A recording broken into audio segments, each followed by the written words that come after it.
Epstein ಫೈಲ್ಸ್ನ ಸಂಪೂರ್ಣ ಮಾಹಿತಿ ಹೇಳುತ್ತೇನೆ ಕೇಳಿ. ಎಪ್ಸ್ಟೀನ್ ಅದೆಷ್ಟು ಮಹಿಳೆಯರನ್ನು ಅತ್ಯಾಚಾರ ಮಾಡಿ ಕೊಂದು ಹಾಕಿದ್ದ ಎಂದು ನಿಮಗೆ ತಿಳಿದಿದೆಯಾ?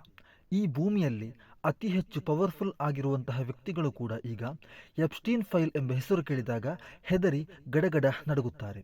ಕಾರಣ ಏನಿರಬಹುದು? ಈಗ ನಮ್ಮ ದೇಶದ ಪ್ರಧಾನಮಂತ್ರಿ ನರೇಂದ್ರ ಮೋದಿಯವರ ಹೆಸರು ಕೂಡ ಇದೆ ಅಂತ ಹೇಳುತ್ತಾರೆ. ಟ್ರಂಪ್ ಮತ್ತು ನರೇಂದ್ರ ಮೋದಿಗೂ ಎಪ್ಸ್ಟೀನ್ನೊಂದಿಗೆ ಸಂಬಂಧ ಇತ್ತ? ಎಲ್ಲವನ್ನು ಈ ವಿಡಿಯೋದಲ್ಲಿ ಚರ್ಚಿಸೋಣ. ಯಾರು ಈ ಎಪ್ಸ್ಟೀನ್? ಯಾಕಾಗಿ ದೊಡ್ಡ ದೊಡ್ಡ ದೇಶವನ್ನಾಳುವ ರಾಜರು, ಅಧಿಕಾರಿಗಳು ಯಾಕೆ ಈಗ ಈ ಎಪ್ಸ್ಟೀನ್ ಫೈಲ್ ಅಂತ ಹೇಳುವಾಗ ಹೆದರುತ್ತಾರೆ ಅಂತ ನೋಡೋಣ ಬನ್ನಿ. ವೀಕ್ಷಕರೇ, ಈಗ ಪ್ರಪಂಚದಾದ್ಯಂತ ಎಪ್ಸ್ಟೀನ್ ಫೈಲ್ಸ್ ಚರ್ಚೆಯಾಗುತ್ತಿದೆ. ಸೋಷಿಯಲ್ ಮೀಡಿಯಾ ಓಪನ್ ಮಾಡಿದರೆ ಸಾಕು, ಎಪ್ಸ್ಟೀನ್ ಫೈಲ್ಸ್ ವಿಡಿಯೋಗಳು ಒಂದರ ಹಿಂದೆ ಇನ್ನೊಂದರಂತೆ ಬರುತ್ತೆ. ಎಪ್ಸ್ಟೀನ್ ಮಹಿಳೆಯರನ್ನು ಅತ್ಯಾಚಾರ ಮಾಡಿ ಅದೇ ರೀತಿ ಸಣ್ಣ ಹೆಣ್ಣು ಮಕ್ಕಳನ್ನು ಕೊಂದು ದೇಹವನ್ನು ಸುಟ್ಟು ತಿನ್ನುತ್ತಿದ್ದ ಎಂದು ಕೂಡ ಕೆಲವರು ಆರೋಪ ಮಾಡುತ್ತಿದ್ದಾರೆ. ಹಾಗಾಗಿ ಇವತ್ತು ನಾನು ಎಪ್ಸ್ಟೀನ್ ಫೈಲ್ಸ್ ಎಂಬ ವಿಷಯದ ಸಂಪೂರ್ಣ ಮಾಹಿತಿ ನಿಮ್ಮ ಮುಂದೆ ವಿವರಿಸುತ್ತೇನೆ. ವಿಡಿಯೋ ಸ್ಕಿಪ್ ಮಾಡದೆ ನೋಡಿ.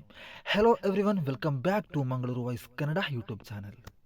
ನರಕದ ಲೋಕವಾದ ಎಪ್ಸ್ಟೀನ್ ದ್ವೀಪದ ಬಗ್ಗೆ ವಿವರಿಸುವ ಮೊದಲು ಈ ಎಪ್ಸ್ಟೀನ್ ಎಂಬ ನರ ರಾಕ್ಷಸ ರೂಪದ ಮನುಷ್ಯನ ಕುರಿತು ನೀವು ಮೊದಲು ತಿಳಿಯಬೇಕು. ಯಾರು ಎಪ್ಸ್ಟೀನ್? ಎಪ್ಸ್ಟೀನ್ ಬಗ್ಗೆ ಮೊದಲು ಸ್ವಲ್ಪ ವಿವರಿಸುತ್ತೇನೆ. ಇವನ ಪೂರ್ಣ ಹೆಸರು ಜೆಫ್ರಿ ಎಪ್ಸ್ಟೀನ್. ಎಪ್ಸ್ಟೀನ್ ಜನನ 1953 ಜನವರಿ 20. ಜನನವಾದ ಸ್ಥಳ ಬ್ರೂಕ್ಲಿನ್, ನ್ಯೂಯಾರ್ಕ್ ಸಿಟಿ, ಅಮೆರಿಕ. ಇವನು ಅಮೆರಿಕ ದೇಶದವನಾಗಿದ್ದಾನೆ. ಒಂದು ಮಧ್ಯಮ ವರ್ಗದ ಮಿಡಲ್ ಕ್ಲಾಸ್ ಕುಟುಂಬದಲ್ಲಿ ಆಗಿದೆ ಎಪ್ಸ್ಟೀನ್ ಜನಿಸಿದ್ದು. ಮೊದಲು ಎಪ್ಸ್ಟೀನ್ ಗಣಿತ ಅಧ್ಯಾಪಕರಾಗಿದ್ದ. ಆದರೆ ಕಾಲೇಜ್ ಬಿರುದು ಪಡೆದ ಎಪ್ಸ್ಟೀನ್ ಅದು ಹೇಗೆ ನ್ಯೂಯಾರ್ಕ್ ನಗರದ ಅತಿ ದೊಡ್ಡದಾದ ಡಾಲ್ಟನ್ ಶಾಲೆಯಲ್ಲಿ ಗಣಿತ ಅಧ್ಯಾಪಕರಾದರು ಎಂಬುದು ಇವತ್ತಿಗೂ ಒಂದು ಉತ್ತರ ಸಿಗದ ಪ್ರಶ್ನೆಯಾಗಿ ನಿಂತಿದೆ. ಆ ಕಾಲೇಜಿನಲ್ಲಿ ಕೂಡ ಇವನ ದುಶ್ಚಟ ಸ್ವಭಾವ ಕಾರಣ ಶಾಲೆಯಿಂದ ಹೊರದಬ್ಬಲಾಯಿತು ಅಂತ ರಿಪೋರ್ಟ್ ಹೇಳುತ್ತದೆ. ಅಧ್ಯಾಪಕ ವೃತ್ತಿಯಿಂದ ಹೊರಬಂದ ನಂತರ ಎಪ್ಸ್ಟೀನ್ ವಾಲ್ ಸ್ಟ್ರೀಟ್ನಲ್ಲಿ ಕೆಲಸ ಶುರು ಮಾಡಿದನು. ಇಲ್ಲಿಂದಾಗಿದೆ ಇವನ ನಿಜವಾದ ಆಟ ಶುರುವಾದದ್ದು. ಕೋಟ್ಯಾಧಿಪತಿಗಳ ಕಪ್ಪು ಹಣವನ್ನು ಶುದ್ಧೀಕರಿಸುವುದು, ನಿಗದಿ, ಮೋಸ, ವಂಚನೆ ಹೇಗೆ ಮಾಡುವುದು ಎಂದು ಎಪ್ಸ್ಟೀನ್ ಚೆನ್ನಾಗಿ ಕಲಿತಿದ್ದ. ಆದ್ದರಿಂದ ದೊಡ್ಡ ದೊಡ್ಡ ಕೋಟ್ಯಾಧಿಪತಿಗಳ ನಂಬಿಗಸ್ತನಾಗಿ ಎಪ್ಸ್ಟೀನ್ ಮಾರ್ಪಡುತ್ತಾನೆ. ಇವನನ್ನು ಅತಿ ಹೆಚ್ಚು ವಿಶ್ವಾಸವಿಟ್ಟ ಪ್ರಮುಖ ಕೋಟ್ಯಾಧಿಪತಿಗಳಲ್ಲಿ ನಂಬರ್ 1 ಇದ್ದದ್ದು ಲೆಸ್ಲಿ ವೆಕ್ಸ್ನರ್. ಲೆಸ್ಲಿ ವೆಕ್ಸ್ನರ್ ಅಮೆರಿಕದ ಅತಿ ದೊಡ್ಡ ಬಿಸ್ನೆಸ್ ಮ್ಯಾನ್ ಆಗಿದ್ದರು ಮತ್ತು ಬಿಲಿಯನೇರ್ ಕೂಡ ಆಗಿದ್ದರು. ಲೆಸ್ಲಿ ವೆಕ್ಸ್ನರ್ ಜೆಫ್ರಿ ಎಪ್ಸ್ಟೀನ್ನ ಮೇಲೆ ಅತಿ ಹೆಚ್ಚು ನಂಬಿಕೆ ಇಟ್ಟಿದ್ದ ಕಾರಣ ತನ್ನ ಸಂಪತ್ತಿನ ಬಿಸ್ನೆಸ್ಸಿನ ಅಧಿಕಾರ ಎಪ್ಸ್ಟೀನ್ಗೆ ಕೊಟ್ಟಿದ್ದ. ಇದರಿಂದ ಎಪ್ಸ್ಟೀನ್ ನಂತರ ಕೋಟಿಗಟ್ಟಲೆ ಆಸ್ತಿ ಮಾಡುತ್ತಾನೆ. ದೊಡ್ಡ ಬಂಗಲೆಗಳು, ಸ್ವಂತ ಫ್ಲೈಟ್ಗಳು ಎಲ್ಲವೂ ನಂತರ ಮಾಡುತ್ತಾನೆ. ಹೊರ ಜಗತ್ತಿಗೆ ಎಪ್ಸ್ಟೀನ್ ದೊಡ್ಡ ಬಿಸ್ನೆಸ್ ಮ್ಯಾನ್ ತರ ಇದ್ದರೂ ಒಳಗಿಂದೊಳಗೆ ಇವನು ಒಂದು ಕುತಂತ್ರ ಹೆಣೆಯುತ್ತಿದ್ದನು. ಅದೇನೆಂದರೆ, ಬಡ ಕುಟುಂಬದ ಹುಡುಗಿಯರೊಂದಿಗೆ ಹೇಳುತ್ತಾನೆ, ನಿನಗೆ ಮಾಡೆಲಿಂಗ್ ಕಲಿಸುತ್ತೇನೆ, ನಂತರ ಕೆಲಸ ಕೊಡಿಸ್ತೇನೆ, ನಿನ್ನ ಫ್ಯೂಚರ್ ಸೆಟ್ ಮಾಡ್ತೇನೆ, ನೀನು ಫೇಮಸ್ ಆಗ್ತೀಯಾ ಅಂತೆಲ್ಲ ನಯವಾಗಿ ಮಾತನಾಡಿಸಿ ಅವರನ್ನು ನಂಬುವ ಹಾಗೆ ಮಾಡ್ತಾನೆ. ಇವನೊಬ್ಬ ಕೋಟ್ಯಾಧಿಪತಿಯಾದ ಕಾರಣ ಬಡ ಕುಟುಂಬದ ಹೆಣ್ಣು ಮಕ್ಕಳು ಇವನ ಮಾತನ್ನು ನಂಬುತ್ತಿದ್ದರು. ಮೊದಲು ಅವರ ವಿಶ್ವಾಸ ಹಿಡಿದ ಬಳಿಕ ಅವರೊಂದಿಗೆ ಸ್ನೇಹದಿಂದ ವರ್ತಿಸಿ ಹಣ ಕೊಡುತ್ತಾನೆ, ಉಡುಗೊರೆ ಕೊಡುತ್ತಾನೆ. ಇದನ್ನು ಕಂಡಾಗ ಅವರಿಗೂ ವಿಶ್ವಾಸ ಬರುತ್ತೆ. ನಂತರ ಆ ಹುಡುಗಿಯರನ್ನು ದುರುಪಯೋಗಕ್ಕೆ ಬಳಸಿಕೊಳ್ಳುತ್ತಾನೆ. ಜೆಫ್ರಿ ಎಪ್ಸ್ಟೀನ್ ಒಂದು ಮಿಲಿಯನೇರ್, ಕೋಟ್ಯಾಧಿಪತಿಯಾಗಿ ಬದಲಾದ ನಂತರ ಅವನು ಮಾಡಿದ ಕೆಲಸ ಪ್ರಪಂಚದಲ್ಲಿಯೇ ಅತಿ ಹೆಚ್ಚು ಪವರ್ಫುಲ್ ಆಗಿರುವಂತಹ ಹೈ ನೆಟ್ವರ್ತ್ ಇಂಡಿವಿಜುವಲ್ಸ್ನೊಂದಿಗೆ ಒಂದು ಸಂಬಂಧವನ್ನು ಸ್ಥಾಪಿಸಿಕೊಳ್ಳುವುದಾಗಿತ್ತು. ಜೆಫ್ರಿ ಎಪ್ಸ್ಟೀನ್ನೊಂದಿಗೆ ಸಂಬಂಧ ಇರುವ ವ್ಯಕ್ತಿಗಳು ಯಾರೆಲ್ಲ ಎಂದು ನೋಡುವಾಗ ಈ ಪ್ರಪಂಚದಲ್ಲಿಯೇ ಅತಿ ಹೆಚ್ಚು ಫೇಮಸ್ ಆಗಿರುವಂತಹ ದೊಡ್ಡ ದೊಡ್ಡ ವ್ಯಕ್ತಿಗಳ ಹೆಸರು ಬರುತ್ತದೆ. ಆ ಕೂಟದಲ್ಲಿ ಪೊಲಿಟಿಕಲ್ ನಾಯಕರ ಹೆಸರು, ಸೆಲೆಬ್ರಿಟಿಗಳ ಹೆಸರು, ಹಾಲಿವುಡ್ ಆಕ್ಟರ್ಸ್ ಆಗಿದ್ದವರ ಹೆಸರು, ಹೀಗೆ ಸಾವಿರಾರು ಮಂದಿಯ ಹೆಸರು ಅಲ್ಲಿ ಕಾಣಸಿಗುತ್ತವೆ. ಇಂತಹ ಉನ್ನತ ಮಟ್ಟದ ನಾಯಕರುಗಳೊಂದಿಗೆ ಸಂಬಂಧ ಹೊಂದಲೇಬೇಕಾಗಿ ಜೆಫ್ರಿ ಎಪ್ಸ್ಟೀನ್ ಮಾಡಿದ ಒಂದು ತಂತ್ರ ಏನೆಂದರೆ ಪಾರ್ಟಿಗಳನ್ನು ಏರ್ಪಡಿಸುವುದಾಗಿತ್ತು. ರಾತ್ರಿ ಸಮಯದಲ್ಲಿ ನಡೆಯುವ ಪಾರ್ಟಿ. ಮೊದಲಿಗೆ ಇದಕ್ಕಾಗಿ ಎಪ್ಸ್ಟೀನ್ ಪಾರ್ಟಿ ಮಾಡಲು ನ್ಯೂಯಾರ್ಕ್ನಲ್ಲಿ ಬಲು ದೊಡ್ಡ ಮ್ಯಾನ್ಷನ್ ಅಂದರೆ ಬಂಗಲೆಯಂತಹ ಐಷಾರಾಮಿ ಮನೆ ಖರೀದಿಸಿದ. ನಂತರ ಈ ಪ್ರಪಂಚದಲ್ಲಿ ಅತ್ಯಂತ ಫೇಮಸ್ ಆಗಿರುವಂತಹ ಮತ್ತು ಪವರ್ಫುಲ್ ಆಗಿರುವಂತಹ ಅನೇಕ ಜನರನ್ನು ಆಹ್ವಾನಿಸಿ ಕರೆದುಕೊಂಡು ಬಂದು ರಾತ್ರಿ ಸಮಯದಲ್ಲಿ ಪಾರ್ಟಿಗಳನ್ನು ಏರ್ಪಡಿಸುತ್ತಿದ್ದನು. ಈ ಪಾರ್ಟಿಯ ಇನ್ನೊಂದು ವಿಶೇಷತೆ ಏನೆಂದರೆ, ಪಾರ್ಟಿಗೆ ಬರುವ ಜನರಿಗೆ ತೃಪ್ತಿಪಡಿಸಲು ಎಲ್ಲವೂ ಈ ಪಾರ್ಟಿಯಲ್ಲಿ ಸಿಗುತ್ತಿತ್ತು. ಅವರಿಗೆ ಏನು ಬೇಕು ಅದೆಲ್ಲವೂ ಇತ್ತು. ನಮ್ಮ ಭಾಷೆಯಲ್ಲಿ ಹೇಳುವುದಾದರೆ ಡ್ರಿಂಕ್ಸ್ ಬೇಕಾದವರಿಗೆ ಡ್ರಿಂಕ್ಸ್, ಹೆಣ್ಣು ಬೇಕಾದವರಿಗೆ ಹೆಣ್ಣು, ಇಂತಹ ನೀಚ ಕೃತ್ಯಗಳೆಲ್ಲ ಒಳಗೊಂಡ ಒಂದು ಪಾರ್ಟಿಯಾಗಿತ್ತು ಅದು. ಈ ತರ ಎಲ್ಲ ವಿಷಯಗಳನ್ನು ವಿಡಿಯೋಗಳನ್ನೊಳಗೊಂಡ ರೀತಿಯಲ್ಲಾಗಿತ್ತು ಎಪ್ಸ್ಟೀನ್ ಪಾರ್ಟಿಗೆ ಬರುವ ಕೋಟ್ಯಾಧಿಪತಿಗಳಿಗೆ, ಸೆಲೆಬ್ರಿಟಿಗಳಿಗೆ, ರಾಜಕಾರಣಿಗಳಿಗೆ ನೀಡುತ್ತಿದ್ದದ್ದು. ಮೊದಲು ಇದು ನ್ಯೂಯಾರ್ಕ್ನಲ್ಲಿ ನಡೆಯುತ್ತಿತ್ತು. ನಂತರ ಎಪ್ಸ್ಟೀನ್ ಇಂತಹ ಒಂದು ಪಾರ್ಟಿ ನಡೆಸಲು ಸ್ವಂತವಾಗಿ ಒಂದು ದ್ವೀಪವನ್ನೇ ಖರೀದಿಸುತ್ತಾನೆ. 75 ಎಕರೆಯನ್ನೊಳಗೊಂಡ ಈ ದ್ವೀಪದ ಹೆಸರು ಲಿಟಲ್ ಸೈಂಟ್ ಜೇಮ್ಸ್ ಎಂದಾಗಿದೆ. ಈ ದ್ವೀಪ ಖರೀದಿಸಿದ ಬಳಿಕ ಇವನ ಎಲ್ಲ ಪಾರ್ಟಿಗಳು ನಡೆಯುತ್ತಿದ್ದದ್ದು ಈ ದ್ವೀಪದಲ್ಲಾಗಿತ್ತು. ಈ ದ್ವೀಪಕ್ಕೆ ಜನರನ್ನು ಕರೆತರಲು ಎಪ್ಸ್ಟೀನ್ ತನ್ನ ಪ್ರೈವೇಟ್ ಜೆಟ್ ಅನ್ನು ಉಪಯೋಗಿಸುತ್ತಿದ್ದ, ಅಂದರೆ ಖಾಸಗಿ ವಿಮಾನ. ಹೊರಗಿನ ನಿಯಮಗಳನ್ನೆಲ್ಲ ಮುರಿದಿರುವ ಒಂದು ದ್ವೀಪವಾಗಿತ್ತು ಅದು. ಆ ದ್ವೀಪದೊಳಗೆ ಅಲ್ಲಿ ಏನು ನಡೆದರೂ ಹೇಳೋರಿಲ್ಲ, ಕೇಳೋರಿಲ್ಲ. ಹೊರ ಜಗತ್ತಿಗೆ ಅಲ್ಲಿ ಏನು ನಡೆಯುತ್ತಿದೆ ಅಂತ ಕೂಡ ಗೊತ್ತಾಗುತ್ತಿಲ್ಲ. ಹೀಗೆ ಇವನ ಹಟ್ಟಾಸ ಮುಂದುವರಿಯುತ್ತಿದ್ದಾಗ 2005ರಲ್ಲಿ 13 ವರ್ಷ ವಯಸ್ಸಿನ ಒಂದು ಹೆಣ್ಣು ಮಗು ಪೊಲೀಸರಿಗೆ ಒಂದು ಕಂಪ್ಲೇಂಟ್ ಕೊಡುತ್ತಾಳೆ. ಎಪ್ಸ್ಟೀನ್ನ ಪಾರ್ಟಿಗಳಲ್ಲಿ ಪ್ರಾಯಪೂರ್ತಿಯಾಗದ ನನ್ನನ್ನೊಳಗೊಂಡಂತಹ ಅನೇಕ ಹೆಣ್ಣು ಮಕ್ಕಳನ್ನು ಕರೆದೊಯ್ದು ನಂತರ ಆ ಹೆಣ್ಣು ಮಕ್ಕಳನ್ನು ಅಶ್ಲೀಲ ಮತ್ತು ಅನಾಚಾರ ಕೃತ್ಯಗಳಿಗೆ ಒಳಪಡಿಸುತ್ತಾರೆ ಅಂತ ಹೆಣ್ಣು ಮಗು ಪೊಲೀಸರಿಗೆ ದೂರು ಕೊಟ್ಟಳು. ಈ ರೀತಿ 35ರಷ್ಟು ಹೆಣ್ಣು ಮಕ್ಕಳನ್ನು, ಅಂದರೆ ಕಡುಬಡವರ ಕುಟುಂಬದಿಂದ ಹುಡುಕಿ ಪ್ರಾಯಪೂರ್ತಿಯಾಗದ ಹೆಣ್ಣು ಮಕ್ಕಳನ್ನು ವಿವಿಧ ಕಡೆಗಳಿಂದ ಮಸಾಜ್ ಕೆಲಸಕ್ಕೆಂದು ಸುಳ್ಳು ಹೇಳಿ ಕರೆ ತರುತ್ತಿದ್ದರು. ಬಡ ಕುಟುಂಬದ ಹೆಣ್ಣು ಮಕ್ಕಳು ಮಸಾಜ್ ಕೆಲಸವೆಂದು ಇವನ ಮಾತನ್ನು ನಂಬಿ ಹೋಗುತ್ತಿದ್ದರು. ಇದರ ನಂತರ 2008ರಲ್ಲಿ ಎಪ್ಸ್ಟೀನ್ನನ್ನು ಪೊಲೀಸರು ಬಂಧಿಸುತ್ತಾರೆ, ಜೈಲಿನಲ್ಲಿ ಹಾಕುತ್ತಾರೆ. ಕೆಲವು ದಿನ ಜೈಲಿನಲ್ಲಿದ್ದ ಎಪ್ಸ್ಟೀನ್ ಮತ್ತೆ ಜೈಲಿನಿಂದ ಹೊರಬಂದ. ನಂತರ ಎರಡನೆಯ ಬಾರಿಗೆ ಎಪ್ಸ್ಟೀನ್ನನ್ನು ಪೊಲೀಸರು ಬಂಧಿಸಿದ್ದು 2019ರಲ್ಲಿ ಆಗಿದೆ. 2019ರಲ್ಲಿ ಅರೆಸ್ಟ್ ಆಗಲು ಕಾರಣ ಪ್ರಾಯಪೂರ್ತಿಯಾಗದ ಹೆಣ್ಣು ಮಕ್ಕಳನ್ನು ಬಲವಂತವಾಗಿ ಲೈಂಗಿಕ ಶೋಷಣೆಗೆ ಬಳಸುತ್ತಿದ್ದ ಎಂಬ ಆರೋಪದಡಿಯಲ್ಲಾಗಿತ್ತು ಬಂಧನ. ಆದರೆ ಅವನು ಈ ಬಂಧನವಾದ ನಂತರ ಕೇವಲ 1 ತಿಂಗಳು ಮಾತ್ರ ಜೈಲಿನಲ್ಲಿ ಇದ್ದ. ನಂತರ ಕೇಳಿಬಂದ ವಾರ್ತೆ, ಜೆಫ್ರಿ ಎಪ್ಸ್ಟೀನ್ ಜೈಲಿನೊಳಗೆ ಆತ್ಮಹತ್ಯೆ ಮಾಡಿಕೊಂಡರು. ಇದರಲ್ಲಿ ಕೂಡ ಕೆಲವು ರಹಸ್ಯಗಳು ಇನ್ನೂ ಕೂಡ ಉತ್ತರ ಸಿಗದೆ ಬಾಕಿ ಇದೆ. ಇವನು ಆತ್ಮಹತ್ಯೆ ಮಾಡಿಕೊಂಡನ ಅಥವಾ ಇವನನ್ನು ಯಾರಾದರೂ ಕೊಂದಿರಬಹುದಾ ಎಂಬ ಪ್ರಶ್ನೆಗಳು ಎದ್ದು ಬಂದವು. ಇಂತಹ ಪ್ರಶ್ನೆ ಉದ್ಭವಿಸಲು ಕಾರಣ ಏನೆಂದರೆ, ಪ್ರಪಂಚದಲ್ಲಿಯೇ ಪವರ್ಫುಲ್ ಆಗಿರುವಂತಹ ನಾಯಕರು ಇವನ ಪಾರ್ಟಿಗೆ ಹಾಜರಾಗುತ್ತಿದ್ದರು. ಆ ಪಾರ್ಟಿಯಲ್ಲಿ ಏನೆಲ್ಲ ನಡೆಯುತ್ತೆ ಅಂತ ಅದರ ವಿಡಿಯೋಗಳು, ಫೋಟೋಗಳು ಜೆಫ್ರಿ ಎಪ್ಸ್ಟೀನ್ ಬಳಿ ಇತ್ತು.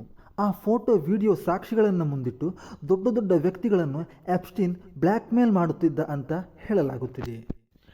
ಈಗ ಜನರ ಗಮನ ಈ ವಿಷಯದ ಕಡೆ ಬಂದಾಗ ಪೊಲೀಸರು ತೀವ್ರವಾಗಿ ಎಪ್ಸ್ಟೀನ್ ಪಾರ್ಟಿಯ ಬಗ್ಗೆ ಅನ್ವೇಷಣೆ ಮಾಡುತ್ತಾರೆ.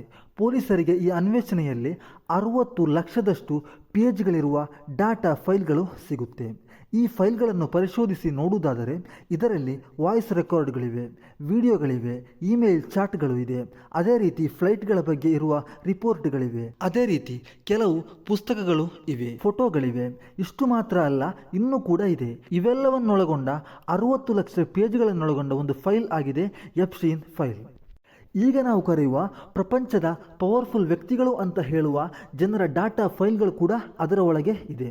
ಜೆಫ್ರಿ ಎಪ್ಸ್ಟೀನ್ನ ಪಾರ್ಟಿಗಳಲ್ಲಿ ಭಾಗವಹಿಸಿದ ಜನರ ಕುರಿತು ನೋಡುವುದಾದರೆ ಈಗ ಆ ಕೂಟದಲ್ಲಿ ಅತಿ ಹೆಚ್ಚಾಗಿ ನಮಗೆ ಕಾಣಲು ಸಿಗುವ ಫೋಟೋ ಈಗ ಜಗತ್ತಿಗೆ ಪವರ್ಫುಲ್ ವ್ಯಕ್ತಿ ಅಂತ ಕರೆಯಲ್ಪಡುವ ಇಂದಿನ ಅಮೆರಿಕದ ಅಧ್ಯಕ್ಷ ಡೊನಾಲ್ಡ್ ಟ್ರಂಪ್ ಆಗಿದ್ದಾರೆ.